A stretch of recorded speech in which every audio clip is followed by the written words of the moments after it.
It doesn't feel wrong, but it doesn't feel right either. Everything is calm, consistent, stable, and somehow, that's exactly what unsettles them. For most people, stability feels like relief, like something you can rest in, something you don't have to question. But for an avoidance system, stability can feel unfamiliar, not unsafe, just unrecognizable, because what feels normal to them was never calm. It was distance. It was unpredictability.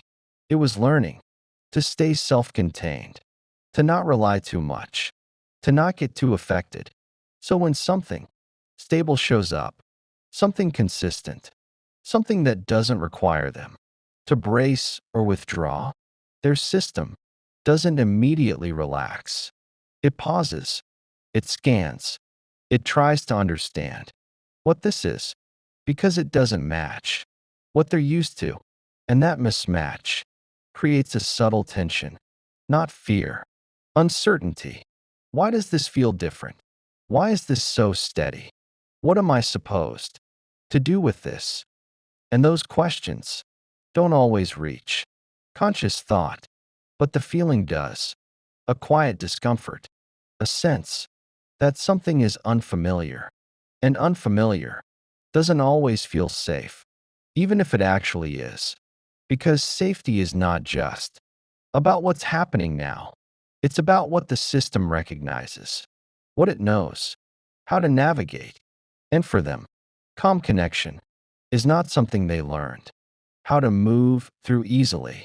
They learned how to manage distance, how to stay independent, how to regulate without relying on someone else.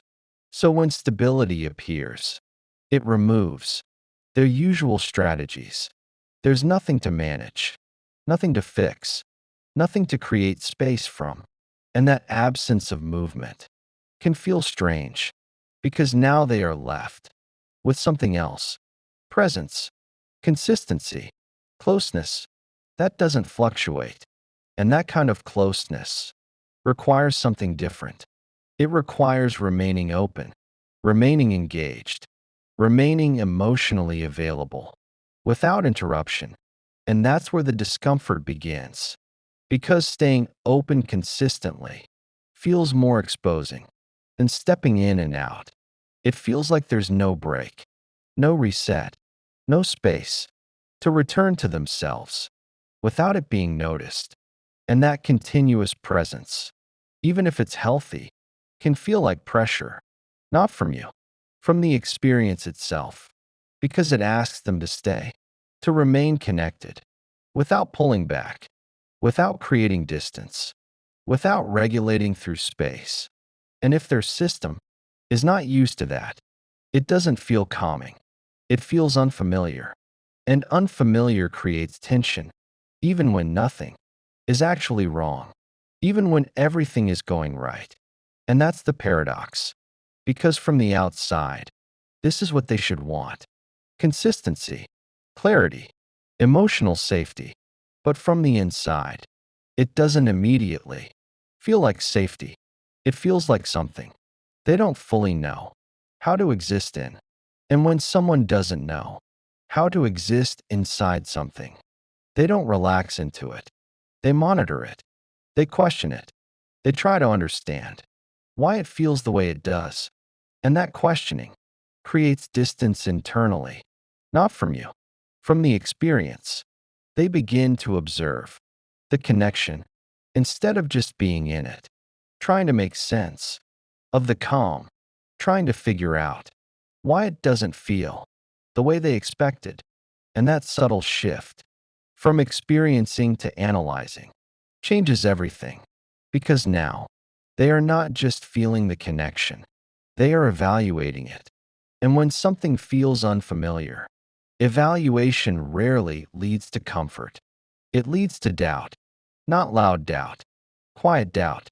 This feels too easy. This feels different. This feels off. Not because bit is, because it doesn't match what they're used to. And that's where the tension grows. Not from instability, from stability itself. Because stability removes distraction. It removes fluctuation. It removes the need to react.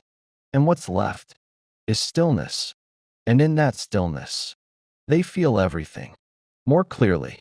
The closeness, the consistency, the emotional presence, all of it, without interruption, without escape. And that clarity can feel intense, not because it's overwhelming, because it's continuous. And continuous closeness is something their system has not fully learned to trust. So instead of relaxing into it, they begin to feel unsettled, not because something is wrong, because everything is steady. And that steadiness feels unfamiliar enough to make them question what they're feeling. And once they start questioning, the shift begins. Once that discomfort sets in, it doesn't announce itself. It doesn't say, "This is too much." It shows up in quieter ways, in subtle shifts, in how they feel, inside the connection. Because now, they are not just experiencing stability, they are reacting to how unfamiliar it feels. And that reaction is internal. At first, they begin to feel slightly restless, not because anything is lacking, because nothing is changing. No highs, no lows, no fluctuations to respond to, just consistency. And that consistency removes something their system is used to relying on: movement, contrast, the ability to step in and step out, to regulate through distance.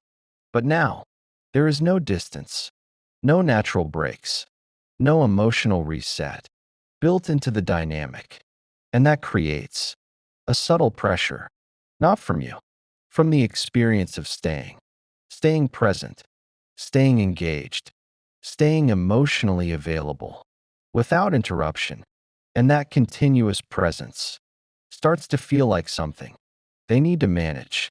Even though nothing is wrong, they begin to look for space, not physically, internally, ways to create a slight separation, a moment to recalibrate, a way to reduce the intensity of constant closeness.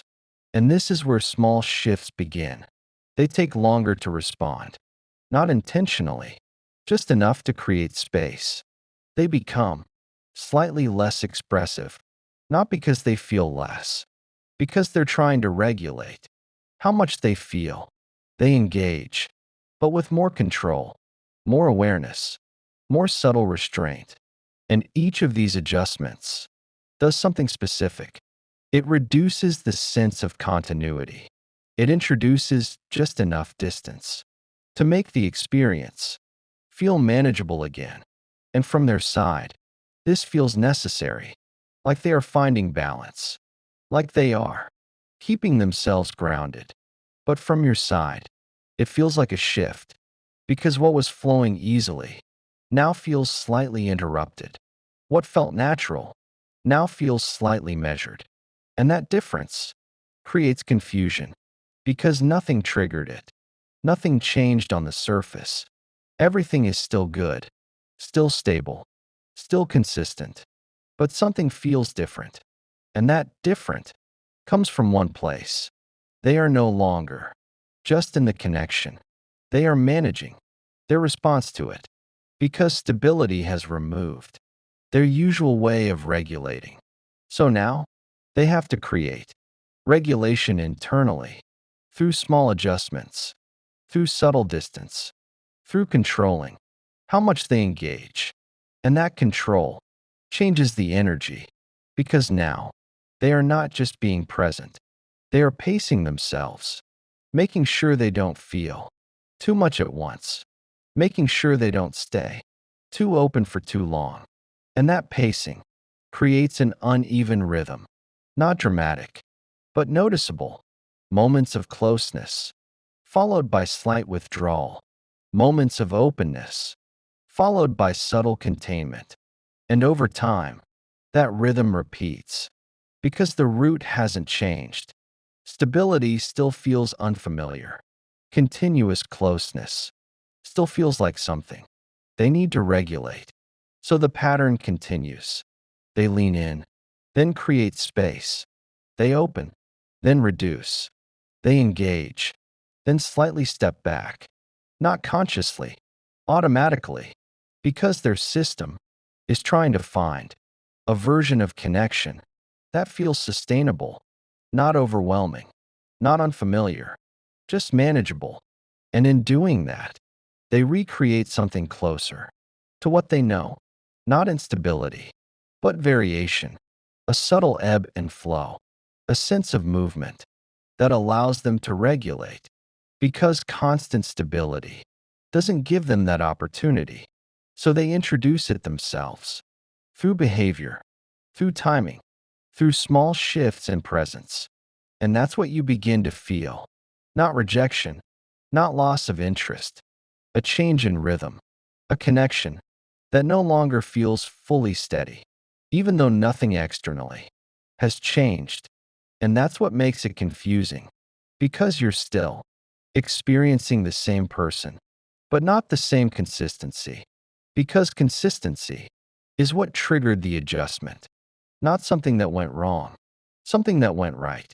And their system didn't know how to stay in it without creating some form of distance. And once that pattern starts, it doesn't stop on its own, because the unfamiliarity is still there. The sense that this kind of stability is not something they fully trust. Not yet. So instead of fully leaning into it, they keep modifying it, shaping it into something they can handle, something that feels less intense, less continuous, less exposing, even if that means changing something that was actually working. And that's where the paradox deepens, because from your side, you're experiencing something good being adjusted, something stable, becoming less steady, something that felt easy, becoming more complicated, without a clear reason. But there is a reason. It just isn't visible. It's internal. It's the discomfort of unfamiliar safety. And until that unfamiliarity is recognized, the pattern will continue, because their system will keep trying to turn stability into something it knows how to manage.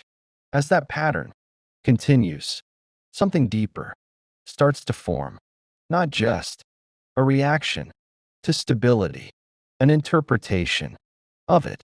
Because when a feeling keeps repeating, the mind tries to explain it, to give it meaning, to understand why it's there. And when stability feels unfamiliar, that explanation doesn't always land on the truth. It lands on what feels most familiar. Doubt. Not loud doubt. Quiet doubt. This feels too easy. This feels different. This feels off. And once that thought appears, even subtly, it begins to shape perception. Because now, they are not just feeling discomfort, they are assigning a reason to it. And that reason doesn't point inward, it points to the connection. Because it's easier to question what's in front of you than to question what you've always known. So instead of recognizing this feels unfamiliar, it becomes maybe something is missing. Maybe something is not right. Maybe this isn't what I actually want. And that shift is subtle, but powerful, because now the discomfort is no longer just a feeling. It becomes a signal, a message that something about the connection isn't working, even when nothing is wrong. And that's where the internal conflict begins, because part of them can see it, the consistency, the ease, the lack of drama, the stability that most people are looking for. But another part doesn't feel settled inside it. And when those two things don't match, the mind tries to resolve the tension, not by changing the internal pattern, by questioning the external experience, because that's what feels more accessible. So they begin to analyze, to look closer, to search for what might be wrong, not because they want to leave, because they are trying to make sense of how they feel. And in that search, They start noticing things differently. Small things, neutral things, things that wouldn't have mattered before, now carry more weight, more meaning, because they are being filtered through a question: is this right? And once that question is active, the experience changes, because now they are not just in the connection, they are evaluating it constantly, quietly, looking for alignment between how it looks and how it feels. And when those don't match, the doubt grows, not suddenly, gradually, each moment adding something, each interaction being interpreted through that lens, until the connection no longer feels as simple as it once did, not because it changed, because their perception of it did. And that perception starts influencing how they behave. They become more reserved, not because they feel less, because they're unsure what they feel. They become more distant internally, not because they want space, because they're trying to understand their reaction. They become less certain, less grounded, less present in the way they were before, because now their focus is divided. Part of them is in the connection, part of them is analyzing it, and that split reduces their ability to fully engage, because you can't fully experience something while questioning it at the same time. So the connection begins to feel less immersive, less natural, less effortless. And that change is felt by both of you, even if it's not spoken, because something that once flowed now feels slightly interrupted, slightly held back, slightly uncertain. And that uncertainty feeds itself, because now you may start to feel it too: the shift, the difference, the lack of the same ease. And naturally, you respond. You try to understand, to reconnect, to bring back what felt stable. But that response, even if it's gentle, adds something: more focus, more attention, more emotional presence. And for someone already feeling unsettled by stability, that added presence can feel like more to process, more to interpret, more to respond to correctly. And that amplifies their internal state, because now it's not just their discomfort, it's the interaction around it. And instead of resolving the feeling, it deepens it, because they are now even more aware of the connection, more aware of what it requires, more aware of how they feel inside it. And that awareness keeps them out of ease, out of flow, in observation, in evaluation, in subtle emotional distance, not from you, from the experience itself. And over time, that distance becomes familiar, because it feels more manageable than staying fully present inside something they don't understand. So instead of moving closer to the stability, they move slightly away from it, not physically, internally, reducing how much they feel, how much they engage, how much they allow themselves to be affected, because less feeling means less confusion means more control, and control restores something their system relies on: familiarity, even if that familiarity comes at the cost of the connection they actually had. And that's the paradox, because what felt like something good, something stable, something right, slowly starts to feel different. Not because it stopped being good, because it stopped feeling familiar. And once familiarity is lost, their system tries to recreate it, even if that means changing something that was working, even if that means stepping out of something that had no real problem. Because for them, the discomfort is real, even if the cause is not what it seems. And unless that is understood, the pattern will repeat. Every time something good becomes stable, every time stability removes the chaos they're used to, every time something right feels unfamiliar enough to be questioned, When you finally understand this, everything shifts out of confusion and into clarity, because now you're not trying to fix something that went wrong. You're seeing what's actually happening. Nothing broke. Nothing changed in the way you thought. What changed was how it felt to them. Because stability didn't register as safety, it registered as unfamiliar. And unfamiliar created discomfort. And that discomfort was interpreted as doubt. And that doubt slowly changed how they showed up, not because the connection was lacking, because their system didn't know how to rest in it. And once you see that clearly, you stop taking it personally, not in a dismissive way, in an accurate way. You stop thinking you did something wrong by being consistent. You stop thinking you gave too much by being present. You stop thinking you created pressure by being stable, because none of that was the issue. The issue was that stability required something they weren't used to: remaining, staying open, staying emotionally present, without interruption, without distance, without stepping away to regulate. And that kind of continuous presence felt unfamiliar enough to trigger discomfort, even though it was healthy, even though it was real. And that's the part most people don't see, because from the outside, it looks like something good is being pulled apart. But from the inside, it feels like something unfamiliar is being navigated. And without awareness, that navigation turns into adjustment. And that adjustment turns into distance. Not intentional, not deliberate, just automatic. And once that pattern begins, it follows the same path. Stability appears. Discomfort follows. Discomfort becomes doubt. Doubt changes behavior. Behavior creates distance. And distance feels more familiar, more manageable, more aligned with what they know, even if it's not what they actually want. And that's where the pattern sustains itself, because familiarity feels safer than stability they don't understand. And once you recognize that, you stop trying to fight it. You stop trying to prove that stability is safe.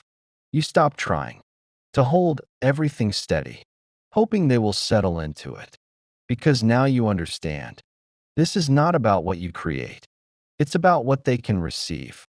And if someone is not used to receiving consistent emotional presence, they won't relax into it. They will adjust it, shape it, create space within it, until it feels more manageable, even if that means changing something that was actually working. And that realization brings you to something deeper, not frustration, discernment, because now you're not asking, how do I make this work? You're asking, what am I actually in? A connection where stability feels natural, or one where stability creates discomfort? A connection where presence is received, or one where presence is slowly adjusted to feel safer? And that question matters, because the answer is not about effort, it's about alignment. Because you can be consistent, grounded, emotionally available, and still find yourself in something that doesn't hold that kind of energy. Not because it's wrong, because it's unfamiliar to the other person. And unfamiliar always creates a response. Either someone learns to stay in it, or they reshape it into something they recognize. And that reshaping is what you feel as change, as distance, as something that no longer feels the same, even though you didn't change. And once you see that clearly, you stop chasing the version that existed at the beginning. You stop trying to return to the ease, because now you understand. The ease was before their system fully registered the stability, before it became something they had to navigate.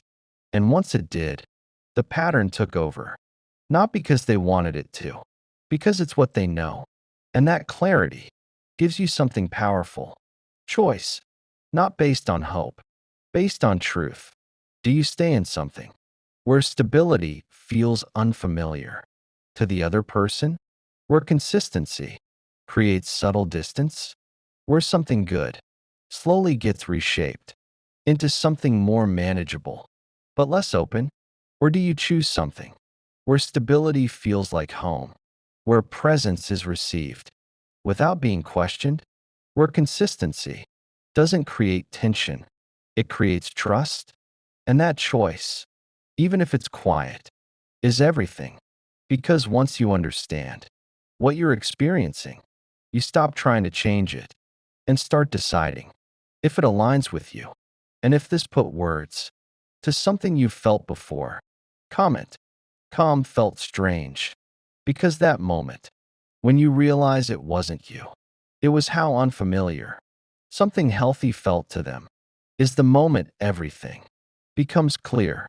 If you want to keep understanding these patterns on a deeper level, stay with the inner Odyssey, because once you see what's happening beneath the surface, you don't just experience connection differently, you choose it differently.